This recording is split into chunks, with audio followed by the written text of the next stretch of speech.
لا إله السلام عليكم ورحمة الله وبركاته. لا إله إلا الله لا إله. بسم الله الرحمن الرحيم. الحمد لله وحده وصلى الله وسلم وبارك على من لا نبي بعده وعلى آله وصحبه أجمعين. We always praise Allah subhanahu wa ta'ala. We send blessings and salutations upon Muhammad sallallahu alayhi wa sallam. It is our duty to do that, and we send blessings and salutations upon his family as well, and upon all his companions and those who have struggled over the years to bring this knowledge to us, to convey it in a way that today we are seated here and mashallah we are Muslimin. So we thank Allah for that. Seeing that this is a session that is a very closed session, mashallah, and that we have family members here, I decide to do something very informal. I will read from the Facebook page that I have, something I sent out today whilst I was in Kuala Lumpur, because usually when it comes to families, advice is very important. But what type of advice? Because we are Muslimin, so Islam we know and we are supposed to be following. Your duties unto Allah, that is there. But you have duties unto one another. And we need to be the best of people. I am usually a person who tries to accommodate as much as possible in terms of people who might not think exactly the way I think. So we thank Allah subhanahu wa ta'ala for that. And I hope you find what I'm about to do quite interesting, inshallah. Firstly, it says here, and this is something very interesting, if you want your marriage to be to the T, if you want your marriage to be to the T, here are some of the T's to watch out for. So everything I'm going to say will start with a T, inshallah. And not only is this for marriage, it can apply in our lives, you know, in everyone's life. If you want to get along with your family members, your in-laws, your spouse, your children, your parents, you need to bear in mind the following. Point number one is taqwa. Point number one is taqwa. Although it is not an English word, but we know what it means. It means the consciousness of the Almighty. That would include fulfilling all your duties unto Allah. So your salah comes in place, and your Quran comes in place, your dress code comes in place, your do's and don'ts come in place in terms of your link with Allah subhanahu wa ta'ala. Secondly, trust one another. Learn to trust not only your spouse, but trust one another. Give people their free space and let each person trust the other. Whilst we are saying this, it is important for us not to give reason to someone to doubt us. You know, sometimes a person has a mobile phone. It's a typical example of today's youth. So you find people say, no, learn to trust me. We are trusting you, but every time you hold your phone, you quick, hey, give me my phone. Where's my phone? And you get upset. You are giving them reason to doubt you. You are giving them reason to think, what's wrong with this guy? What's happening? You know, he's always looking behind his back. Is there something that I need to know? So for no reason, do not give people, that idea that you are doing something mischievous. Sometimes you try and hide things, and that can give the wrong impression. So whilst we say you must learn to trust one another, you know, we don't like to spy even on our own spouses. In Islam, if that is your telephone, it is your telephone. Leave it. You know, you do what you have to between you and Allah. The day my rights are affected, I need to know what is going on, my brother. You know, you are now not even looking towards me. You are not fulfilling my rights. I want to know what's happening. If my rights are being fulfilled completely, then whatever you are doing with your phone is your business. And it is between you and Allah subhanahu wa ta'ala. I can advise you. And I, as my child, I can advise you. If it is a child, I have more rights over the child than sometimes I do over my own spouse. So we need to know the various degrees of correcting people. I believe that if you correct someone by convincing them what is right and wrong, the effect of that is far deeper than to force them to do the right thing. So if I convince my child to leave something bad, he will not do it even behind my back because he is convinced. But if I force him to stay away, the minute I turn my back, he is back there. This is something that we need to know. Point number 3, time. The time spent with one another should be maximized. You know, the hadith says, لِيَسَعْكَ بَيْتُكَ. Try and find your home spacious. MashaAllah, this home, Allah granted even more space. Inshallah, it is a very spacious home. I am impressed that the sound is better than some of the masjids in this home. And Alhamdulillah, Allah grant us good use of it. And I'm sure that it is for this type of thing where we have tazkirah and we have various points of benefit. MashaAllah, very nice. I'm thinking maybe of installing something, inshallah, maybe in my home. So the time you spend with your family and at home is very important. Don't waste time outside for nothing. Don't be late to come home unnecessarily. You have work few days, no problem. But every day sitting with your friends, we don't want that, inshallah. The next point is the tongue. The tongue must be used to say the kindest words. To say the kindest words. If you have to say something, say the kindest words. So when I want to talk to you, I must speak with a smile. I must use respect. I must think, how am I talking? Even if you have broken a glass, I can say, my son, don't do that. You know. Next time I can say, my son, don't do that. You know. And the third time I might want to raise my voice slightly, just to tell him, look, it's been 3 times. But we need to do so with love and affection. No matter what, put yourselves in the shoes of others. There is an issue today where people are very selfish. Each one wants to look at what is there for me in this particular equation. Not realizing we as Muslims should ask, what is there for me to give? What am I going to give in this relation? Giving builds a relation. Receiving does not always build. It can, but not always. Because, you know, they say marriage is give and take. It does not mean one gives and the other takes all the time. It means you give and take both, inshallah. Allah make it easy. So the tongue must never be used for vulgar words or for abusive words, hurtful words. You know, someone says, for example, if you tell them, if you go to the shop, the wife says, I like this cutlery. You know, women, they like some beautiful things sometimes. I like this cutlery. You think I should rob the bank in order to buy it for you? Those are hurtful words. Don't say that, you know. Some people say that you are very greedy, you know. What are you looking in that direction? Next time when I'm not going to bring you here. Why are you saying that? Say, no, mashallah, alhamdulillah, it's a good set, mashallah. One by one. Then when she says, are we going to buy it? You can say, mashallah, yes, if we need it, we will buy it. What do you think? Do we need it? They will tell you, we have 10 sets back at home, but maybe we can do with one more. So you say, okay, inshallah, we will get rid of 2 sets, then we will buy this one, inshallah. So there is a way of speaking. How you use your tongue, it is an art. So make sure that you understand the art of using your tongue. You know why? Everyone has a tongue. So what makes me special? How I use it. Everyone has a tongue. What makes me special? How I use it. So try it out. Wallahi, you will be loved by all those around you. You know how to, even if you have a difference of opinion, you don't need to scream and say cutting remarks. Speak politely. You know, one day there was a man, the true story happened with me. He was driving his vehicle and I was driving. So I took over because he was slow. So when I took over, he started making signs, you know. And he was so angry. Some of these people, they get upset. Why are you taking over? So we stopped at the traffic light. He was next to me. He was screaming at my face. He put his window down, screaming. And I just looked at him and I had a broad smile, just like this. I just looked at him. And after a while, he stopped and he started laughing. Because he realized that this is a waste of time. I'm not going to receive anything. His idea was to make me angry, but we don't become upset, you know. That reminds me, I need to add to this list. And that is, something came to my mind now, also with a T, that is temper. Control your temper. Make sure that your temperament is always correct, inshallah. I will add this later on this evening, and I will say that I thought of it whilst I was talking. So, the next point is to talk to one another and communicate properly. We cannot have a house where people are quiet. You don't talk to me. I'm not talking to you. What is the problem? I don't know. You know, when husband or wife is with a sad face, I need to know, why are you sad? Maybe it's a small headache, but you are not talking to me, so I think so many things in my head. Even the marriage can break sometimes because I start to think, what's wrong? I'm quiet. But did I do something? Did someone phone you and tell you something?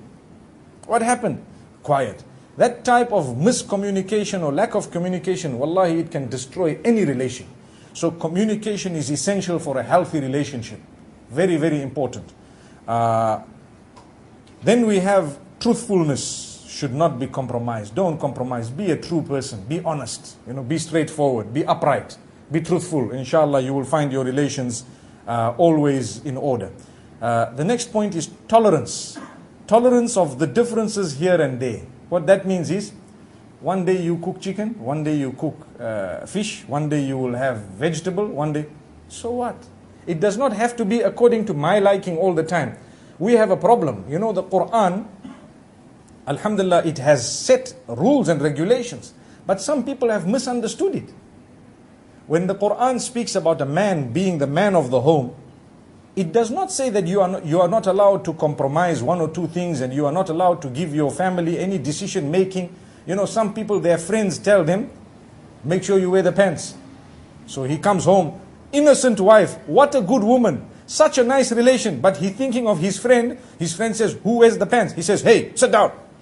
Who do you think you are talking to? You want to prove a point to an outsider. So be careful how you speak to one another. It does not have to be according to you all the time. Let them have their opinions. And let one another, sometimes it's the other way around, because in today's world, women's rights are being shouted out so loudly that some of the men, they feel like they are women, So sometimes it happens the other way around, where people are being trampled upon by their ladies. It can happen. We need to know, if you want true love, good relation, it is give and take. We said that before. One day you will decide, one day I will decide. Big deal. I am a person, I don't like to say what to cook. Cook what you like, I will eat it. I'm not fussy. We eat this much.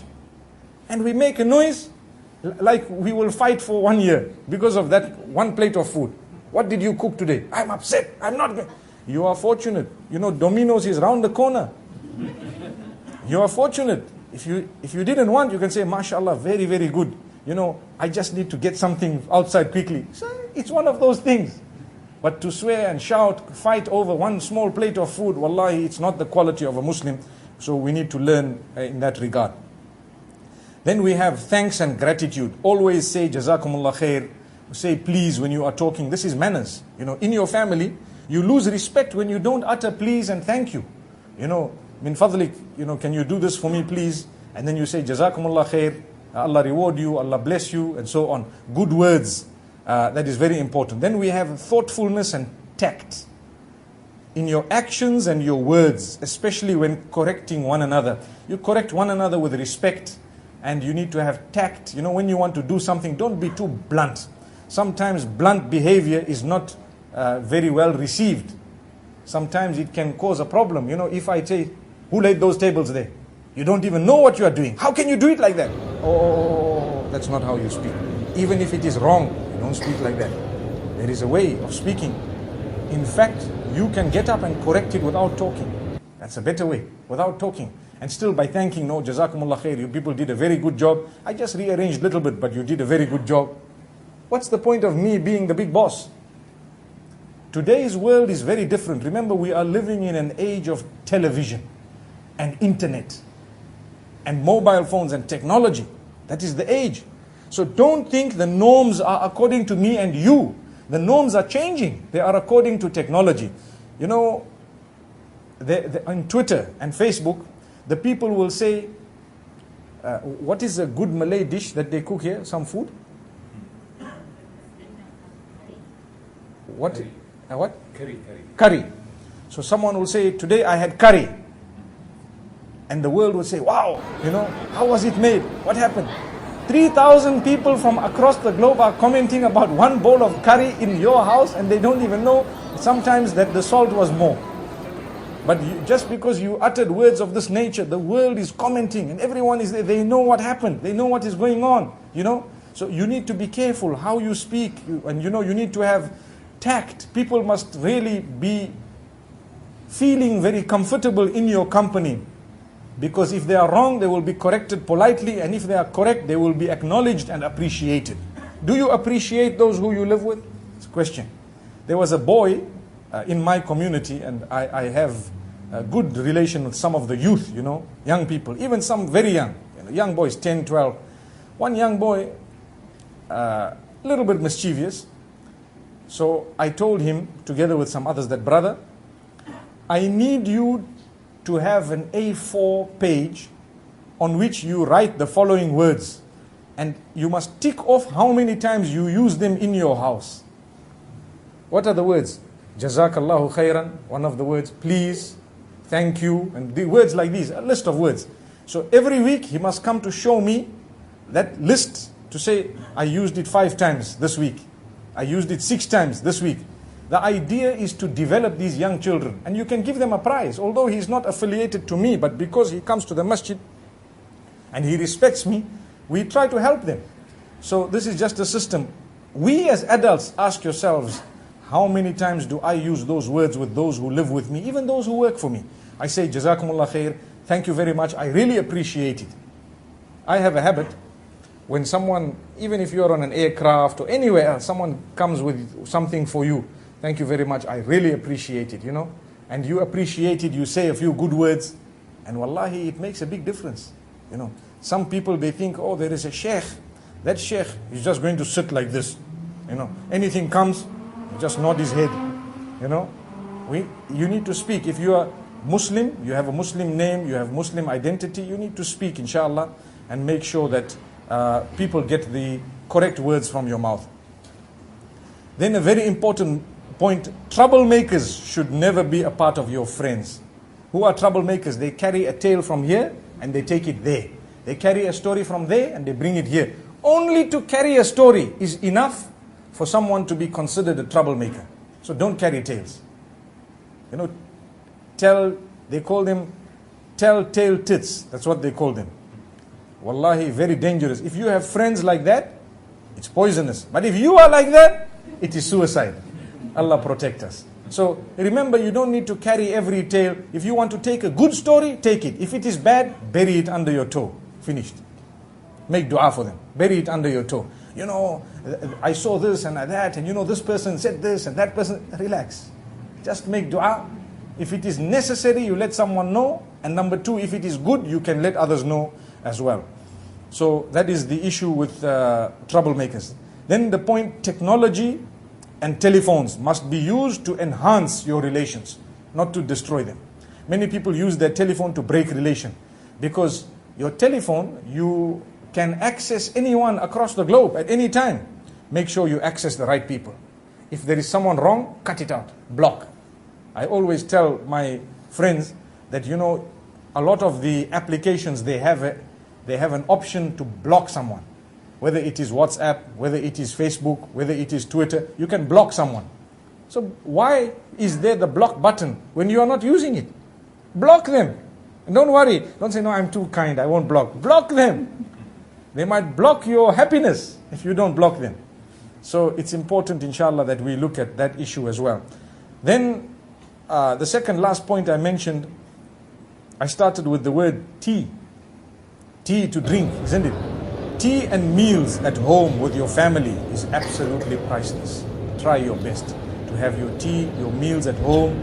Sometimes in the weekend also you can picnic and so on. Very, very important to develop your children of today, and your spouse, your family, your relations, even if it is big family gathering. And the last point we have is prayer, tahajjud. Tahajjud adds a lot of value and spirituality, and it protects us from shaitan. The reason why I say this is prayer 5 times a day, that we pray for Allah. Tahajjud, we pray for Allah. But because it is optional, many of us do not get up. I am saying try it. Try. Once a week, try it. See how you feel.